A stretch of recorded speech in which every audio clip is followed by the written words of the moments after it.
kita mau berinvestasi itu dari paling tidak dari 30% yang sudah kita sisihkan ya. Kalau usia 20-an sebaiknya kayak gimana sih? Disarankan memiliki instrumen investasi yang horizonnya panjang, memang untuk tujuan-tujuan hidup jangka panjang. Saya baru merasakan pentingnya asuransi itu setelah cukup berumur ya. Kita nggak merasakan itu perlu. Investasi itu kan tadi saya bilang butuh waktu, nggak bisa instan. Bener. Jadi kalau ada orang nawarin, ini invest di tempatku, hasilnya tinggi, instan, nggak ada risiko, itu pasti bodong.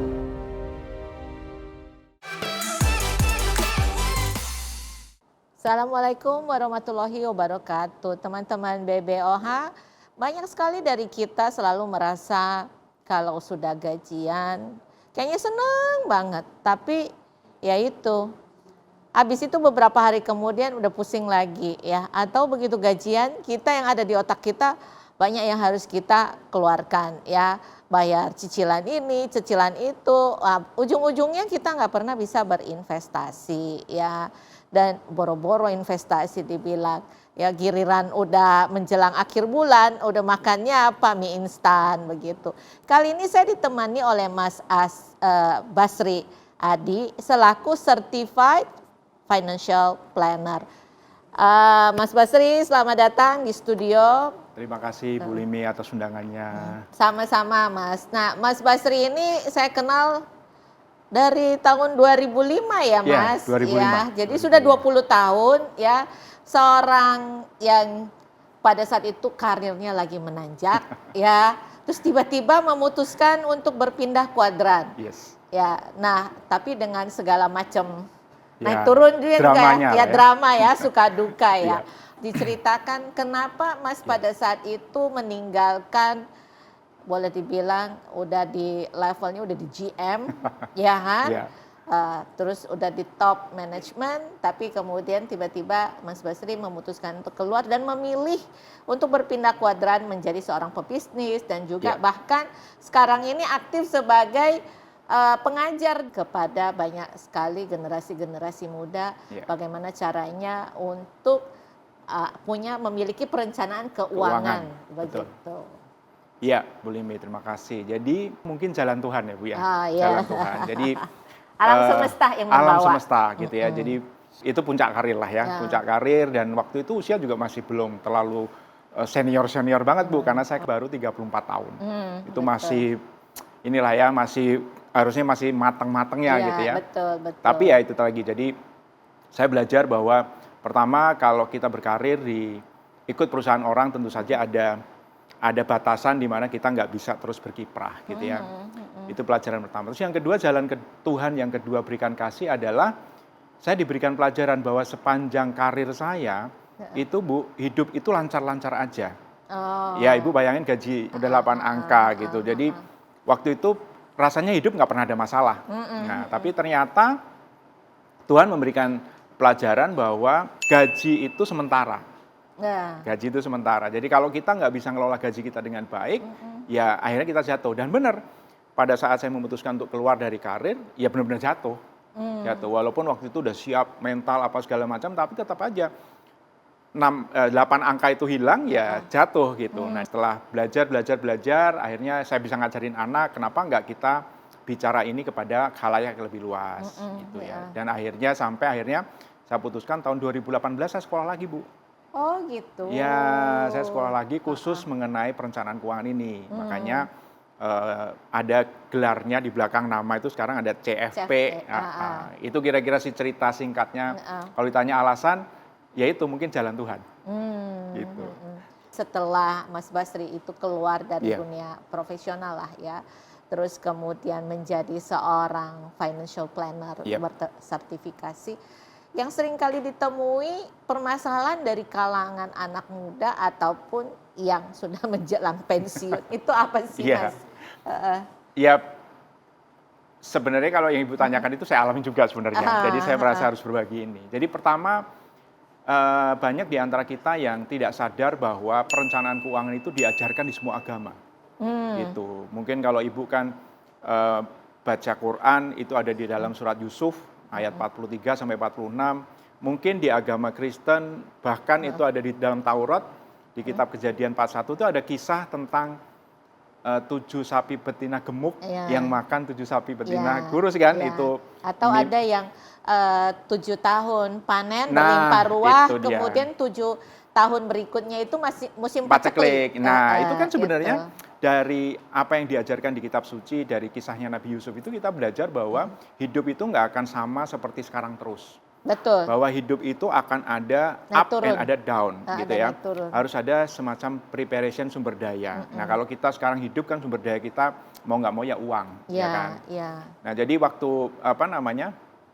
waktu saya dulu punya gaji, ya mindset saya tentang uang itu salah gitu. Karena nih habis bulan dapat lagi gajian Betul. lagi. Buat apa perencanaan? Uang itu ternyata butuh wisdom, butuh kebijaksanaan. Sebenarnya anggap dirimu itu punya penghasilan cuma 80 atau bahkan 70. Oke.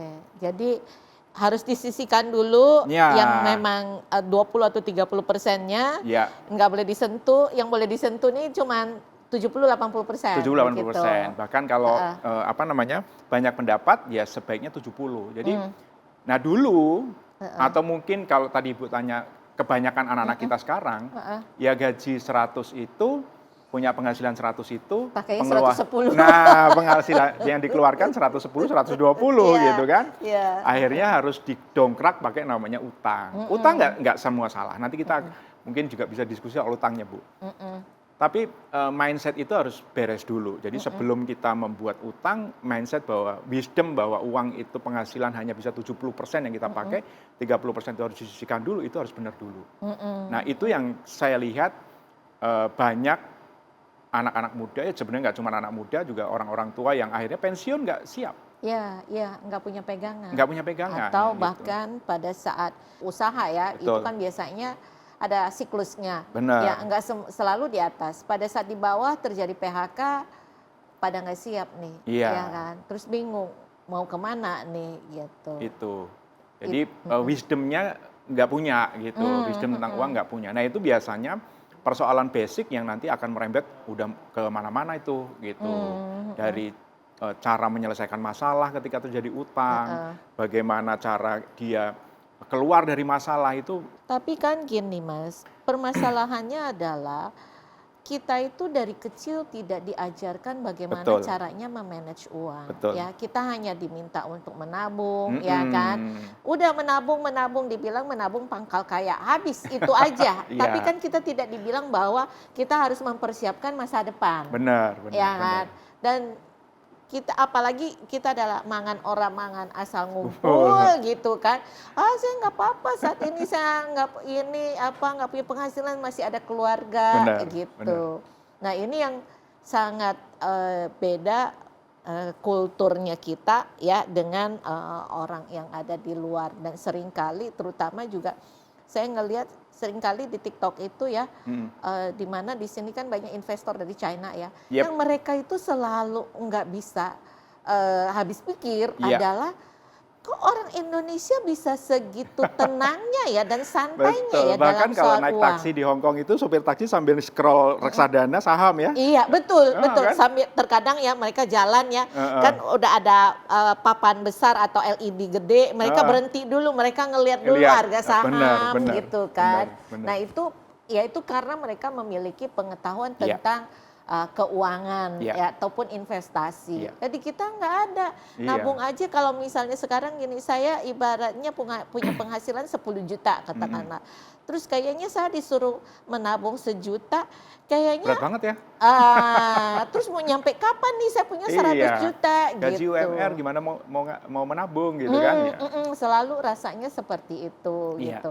Nah, pada saat ada masalah darurat ya kan, ada satu masalah selalu nggak siap jadinya. Betul. Ya. Nah, menurut Mas Basri itu harusnya kita punya mindset perencanaan keuangan Oke. mestinya dari usia berapa sih Oke. gitu. Jadi kalau kita belajar di ilmu perencanaan keuangan itu ada namanya segitiga perencanaan keuangan. Oke, segitiga perencanaan keuangan. Biasanya kalau kita bicara segitiga perencanaan keuangan itu selalu start dari usia kurang lebih 22-23 tahun. Oke, berarti ya ibaratnya fresh graduate lah ya Fresh setelah graduate. keluar dari perguruan tinggi Iya, ya. karena di usia gitu. itu kan dianggap sudah bisa punya penghasilan sendiri gitu kan Bu. Nah, wisdomnya adalah punya penghasilan 100 yang boleh dihabisin 70, mau foya-foya, mau ngapain 70 habisin. 30 itu harus disimpan. Nah, tadi Bu menarik bicara soal pengajaran orang tua kita. Saya nih, kebetulan lahir dari keluarga pegawai negeri. Kalau pegawai negeri ya udah stabil lah. Stabil pertama. Terus zaman dulu kita nggak kenal pasar modal, Bu. Zaman orang tua saya hidup itu menjadi pegawai sampai dengan tahun 90-an, mana ada pasar modal. Ya dulu nyimpen duit tabungan. Atau kalau lebih kaya sedikit beli tanah. Betul, iya kan? betul. Nah, tapi pada dasarnya sebenarnya ada kearifan lokal yang mengajarkan kita tentang prinsip bagaimana kita ngelola uang. Tentang yang 30% tadi, Bu. Kalau 70% mau dihabisin terserah lah, gitu ya. Nah, 30% itu sebenarnya kita tuh diajarkan oleh sebuah kearifan lokal. Jadi, saya tuh punya kakek. Kakek saya dulu kakek dari pihak ayah saya.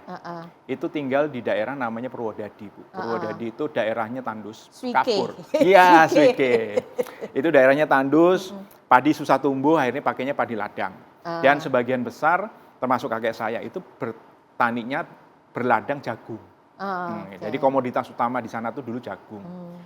Nah, saya tuh belajar dari kakek saya. Jadi karena orang tua saya pegawai negeri, hidupnya stabil, itu nggak terlalu jadi ini. Jadi nggak jadi masalah. Tapi saya melihat struggle-nya kakek saya itu, saya lihat dan hebatnya kakek-kakek saya itu di kampung. Mereka bisa naik haji loh, Bu. Ya kan, maksudnya kok bisa hebat banget gitu loh. Sementara berapa lama sementara kita ini yang katanya gajinya gede, umroh aja susah gitu ya. Nah, jadi dari kakek saya itu saya belajar. Setiap kali mereka panen jagung, itu mereka selalu bagi jagung dalam 3 kelompok. Jadi nggak dikonsumsi semua, Bu. Even nggak dijual semua. Jadi kelompok pertama itu mereka simpen dalam satu tempat yang namanya lumbung. Dan budaya lumbung ini ada seluruh Indonesia. Ya, artinya ini kearifan lokal gudang yang lah, gitu iya kan, gudang. Dan ini maksudnya suatu kearifan lokal yang di Indonesia kita punya gitu ya. Jadi apa gunanya jagung itu disimpan di lumbung? Jagung disimpan di lumbung itu supaya gampang diambil, ya kan? Terus kemudian bisa diambil kapan saja, terus aman, ya karena biasanya apalagi kalau Ibu pernah ke Baduy, di Baduy itu dijagain sama adat. Jadi kalau ada orang ngambil padi dari lumbung orang itu tangannya dipotong, itu ada adat-adat yang menjaga lumbung. Jadi nyimpen, cuma memang ada kelemahannya yaitu kalau nyimpen jagung di lumbung, jagungnya nggak bisa tumbuh. Karena kan kering, udah dikeringin. Karena kalau jagungnya masih basah, dia busuk. Gitu. Jadi dia gampang diakses, aman, tapi nggak bisa tumbuh. Di kehidupan modern, itu tabungan, Bu. Saving, tabungan. Jadi kita nabung di bank itu kan, uangnya nggak bisa tumbuh. Ya kan selalu kalah sama inflasi dong bunga bank. Apalagi sekarang nih suku bunga acuan turun terus kan. Terus kemudian dia gampang diambil, kita punya ATM. Ya kan? Ya iya. Iya kan? Kalau anytime ini kita kan bisa ngambil. Begitu ini gue masih ada uang kok.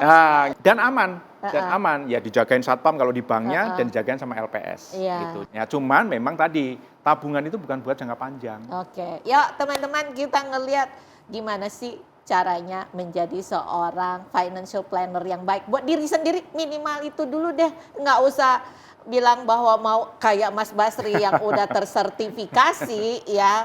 Minimal buat diri kita sendiri dulu. Apa yang harus kita lakukan? Yuk. Nah habis itu kita akan kembali lagi. Kita mempunyai platform namanya bestisejahtera.com, yaitu platform online yang bisa memberikan akses kepada mereka yang ingin belajar menjadi wirausaha digital. Siapa saja hanya bermodalkan HP. Kita akan melatih lewat kampus Besti, yaitu teknik pemasaran digital untuk pemula dan juga strategi penjualan tanpa modal lewat sistem dropship. Kampus Besti ini sehari ada 4 sesi pelatihan untuk 6 hari. Tutornya saat ini mempunyai omset bisa mencapai 250 juta. Platform Besti Sejahtera dijual produk-produk dari SKS Food. Scan QR Code yang akan ditayangkan. Bisa klik linknya terhubung dengan Besti Sejahtera. Kalau begitu modalnya hanya jempol. Jempol dapat cuan. Ini gratis, dikasih ilmu, tidak ada modal usaha. cuannya dapat. Mau di mana lagi? Adanya di Besti Sejahtera.